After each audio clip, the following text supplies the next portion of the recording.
नमस्कार। Political page में आप सभी लोगों का स्वागत है।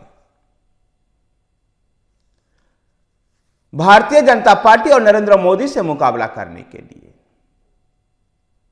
विपक्षी दलों ने एक इंडिया अलायंस नामक गठबंधन बनाया, लेकिन इस इंडिया अलायंस ने हर जगह कांग्रेस को नीचा दिखाने का प्रयास किया, चाहे वो बात महाराष्ट्र की हो या बात बिहार की हो या पश्चिम बंगाल की हो।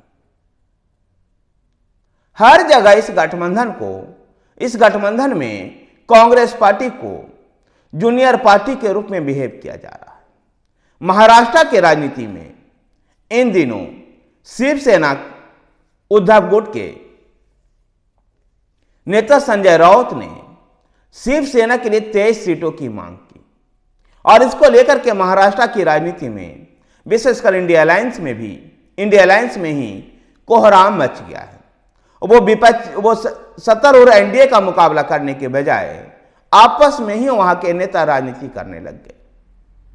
जहां संजय राउत ने शिवसेना यूबीटी के लिए महाराष्ट्र की 48 सीटों में से 23 सीटों की मांग की, तो वहीं पर कांग्रेस के नेता और पूर्व मुख्यमंत्री महाराष्ट्र के अशोक चौहान ने इसका विरोध किया और उन्होंने कहा कि संजय राउत 23 सीट मांग रहे हैं, 23 सीट लेकर वो करेंगे क्या जब उनके नेता दूसरे पाले में चले गए।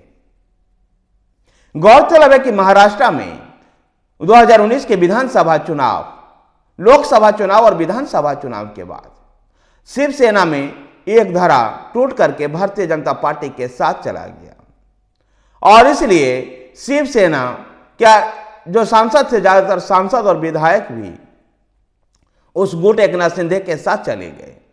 ऐसे में पार्टी के लेकर अस्तित्व की एक चुनौती है।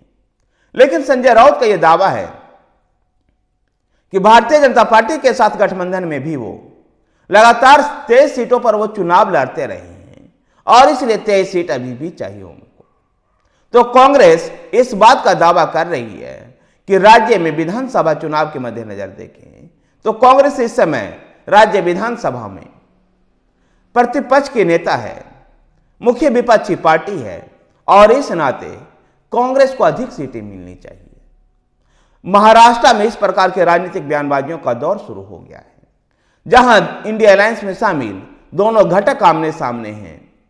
जहां संजय राउत कह रहे हैं कि अशोक चौहान महाराष्ट्र में सीट को तय करने वाले नेता नहीं हैं, उनकी हैसियत ऐसी नहीं है कि वो शिवसेना से सीट शेयरिंग पर बात करें।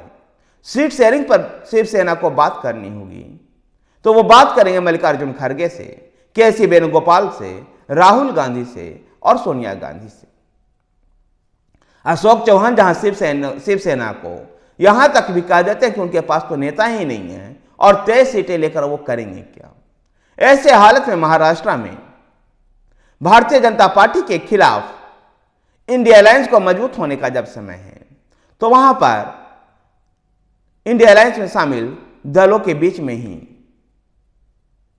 राजनीतिक बयानबाजियों का दौर चल रहा है। ऐसे में इस गठबंधन के लिए महाराष्ट्र में भी कोई अच्छी स्थिति नहीं दिखाई दे रही है।